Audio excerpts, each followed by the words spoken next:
Hi guys, today I'm going to be doing a video all about college and applying for college and like your steps through high school to get into the college of your dreams. I'm going to start off this video by saying like I am going to a university. I'm not the smartest person you know. A lot of these videos on YouTube are for people that are like, oh, I had a 3.5 GPA and I got into my dream college. I'm going to tell you my GPA and what my SAT scores and how I even got into a university. So I'm going to start off with my high school experience. I feel like a lot of people that are watching this video might be in high school thinking about college, or they're about to graduate this next coming year, 2018, and they're trying to figure out how the hell to get into the college of their dreams. So yeah, so starting with my freshman year, obviously you have to take all your requirements for graduation or whatever. So my freshman year, my GPA I think was a 2.9, and that is the best GPA I had in high school, surprisingly. Yeah, so I had a 2.9 all my freshman year. I had really decent grades. I think I had A's and B's and a couple C's, and then I think a 1 D in math because math was not my strong suit. And then moving on into my sophomore year, this is the year that I decided not to give a fuck, basically. This year, my GPA dropped dramatically. I didn't care. I thought high school was stupid, didn't want to do any homework. I thought I could just do whatever I wanted, no one would care. I was also a lot busy with cheer during sophomore year as well. I did cheer in my freshman year as well, but I just honestly, sophomore year, I didn't care. I slept through my math class majority of the time. I didn't like full on like go down and sleep, but my math class is the class that actually screwed up my GPA like really bad. I had it fifth hour. I think I had it fourth hour or fifth hour. I'm not really sure what hour I actually had it, but it was right after lunch. And I had a new teacher at semester. I already had a D going into the first semester of math, and then second semester of math, I had a new teacher. He liked to teach with the lights off. It was after lunch. He had a very soothing voice. It was just super easy for me to like mellow out and sleep. And it was just so hard for me to even concentrate at all. And I just took the L for the class. So I failed Algebra 1, and that took a downhill on my GPA. I think I had a 2.3 sophomore year. And then from there, going into my junior year, I was in a relationship, if you guys already knew that. And at this point, I was like, I thought I had everything set. I thought I was going to community college. I didn't even know if I was going to get into community college with my grades. I was like, I'm just going to go to community college. Nothing's wrong with community college, but that's what I was planning on. Like moving into my own apartment, going to school, working full time, and waiting for my ex to graduate or whatever. But things happened, and we ended up breaking up that summer. I think it was like last summer we broke up? Yeah, I think it was last summer we broke up.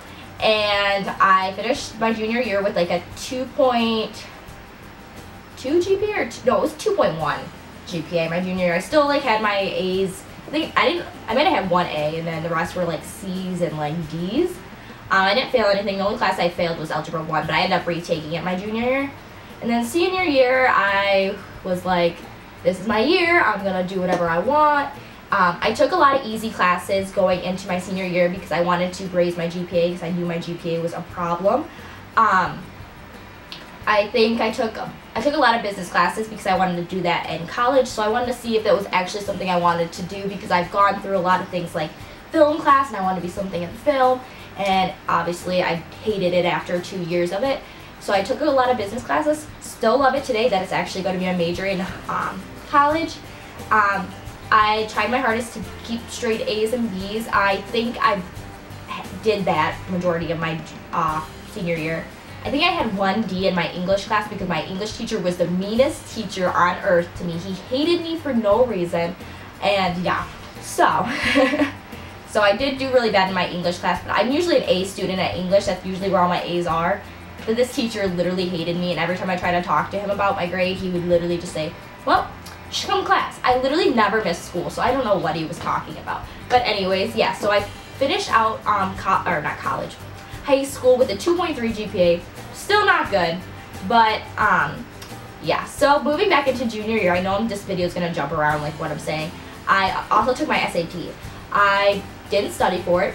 I took 2 5-hour energy shots right before I went into the SAT room. Got an 870. If you didn't already know, 400s, you already get a 400 on the SAT. And yeah, so I only did 400 points better than really the SAT. So yeah, I'm not that smart. I did really bad on it. Yeah, so that's my GPA and like SAT scores. I did end up retaking the SAT my senior year, and I actually did worse. I got an 850 on it because I just did worse in the math because I don't know my math at all. Yeah, so senior year I decided to apply to 4 colleges. I applied to my community college because I just didn't know what I wanted to do yet, so that was the first thing I applied to, and it was super easy. You don't pay for it, you automatically get into community college. The second college I applied to was Wayne State University, and the reason I applied there was because it was a close commute to home. It was only a half-hour commute, and I was like, why not? Let's just see. And I did get into Wayne State.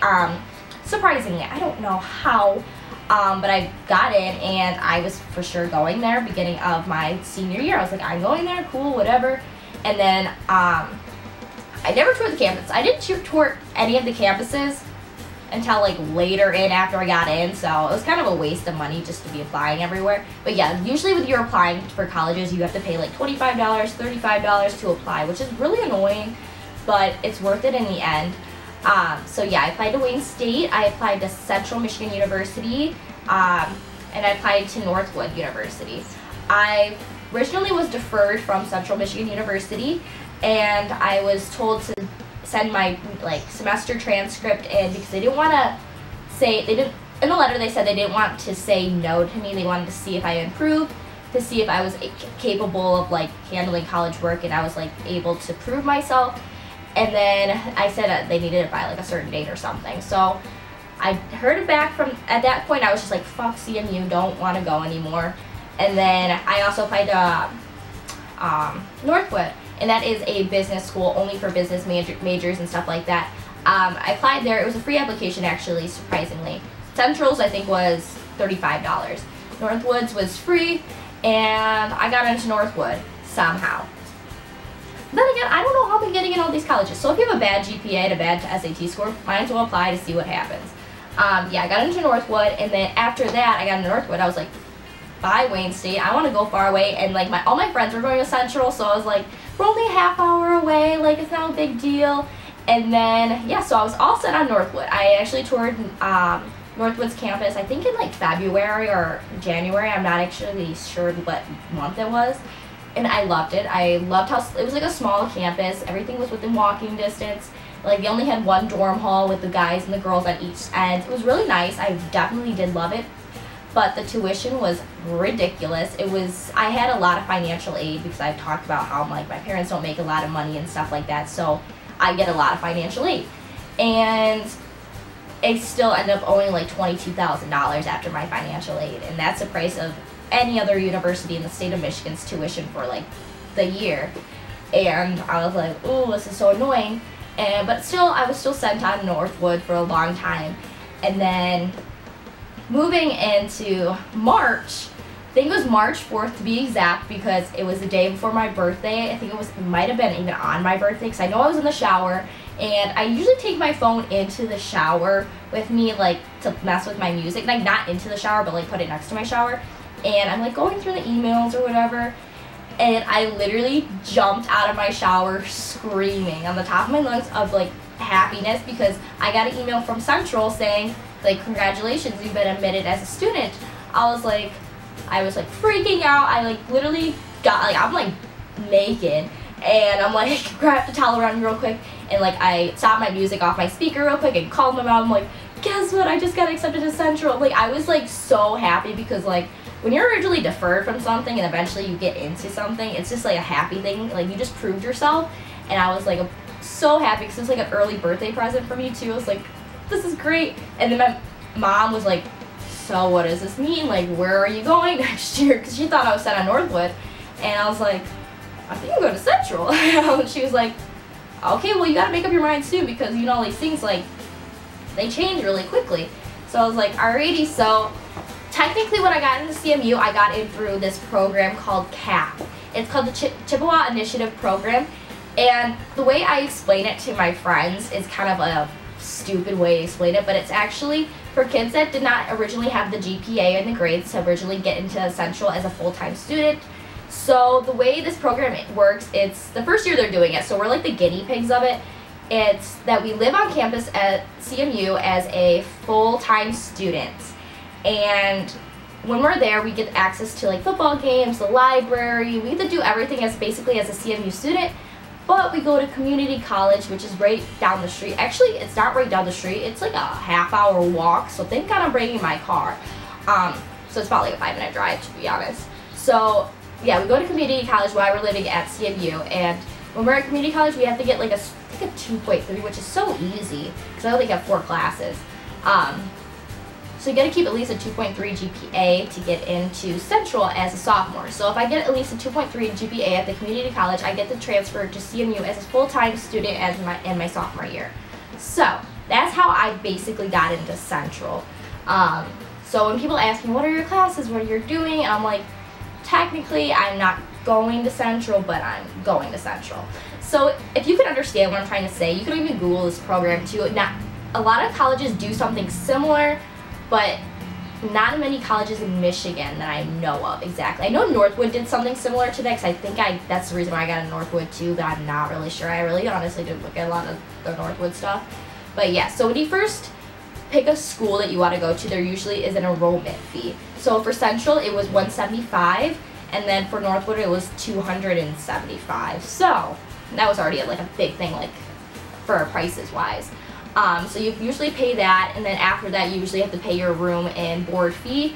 For Centrals it was $800 for the first installment, which is insane, but thank God I like came up with the money somehow, because like I honestly work and my parents don't pay for anything for me, so like besides like my living expenses, you know, like stuff like that, but like college wise that's all on me. So yeah, that was all of that. So that's how I got into college. So, and like a lot of the other things about like applying to college and doing financial aid and stuff like that, that's a lot of stuff that you really have to take your time on and stuff like that. I honestly still like owe like a lot of money to school and stuff, which is gonna take me a while to pay it off and everything like that. But honestly, I think my biggest thing about this whole video that I'm making is don't feel discouraged if you don't have the grades, because I didn't. I know in college my ultimate goal is to eventually do so well at CMU my first 2 years. Well, I should say my first 2 years, because I'm technically not going to CMU my first year, but you know what I'm saying, like my first 2 years at Central or whatever, to at least do good enough to eventually transfer over to Michigan State, and that is my ultimate goal at the end. If I don't have the perfect grades, or I'm just doing alright at CMU, I'll stay there for all 4 years and eventually just go get my master's at State. But my ultimate goal is to be at Michigan State University, to be able to be the first person in my family not only to graduate college or even go to college, but graduate from Michigan State, which would be really cool. So yeah, I just wanted to make this video because, like I said before, like I want the people that have not the good grades, that don't have the money from their parents and everything like that, to be encouraged to actually go on and apply. It doesn't hurt to apply. Yeah, it does hurt your bank account to apply for different universities, but it would be the greatest feeling in the entire world once you get into a school that you maybe thought you couldn't have got into through like some kind of program like I'm in, or like something similar to that, but like be able to like even say that you applied to that school is pretty great too. So yeah, that's about it for this video. If you guys have any other questions about college or anything else, make sure you guys comment down below, and I'll be sure to answer them or make even a separate video. I know I'm going to be planning on making a lot of more videos. I know I really have been like out of it for the last couple of weeks because a lot's been going on in my life, and I talk about it all the time in my Instagram live videos. So if you guys want to go follow me on Instagram at CJWalker735, I talk a lot about my life on my Instagram stories. It's more of like an unfiltered me. And it's more a personal side of my life as well. And yeah, so you guys can also follow me on Twitter as well. You guys can tweet me questions about school too, but I love going on Instagram Live. Instagram Live is my favorite thing because you guys can ask me questions while I'm on there, telling my story times and stuff like that. So yeah, I hope I answered a lot of questions and you guys got a lot of information from this video. And yeah, so I'll hope to see you guys real soon. Bye!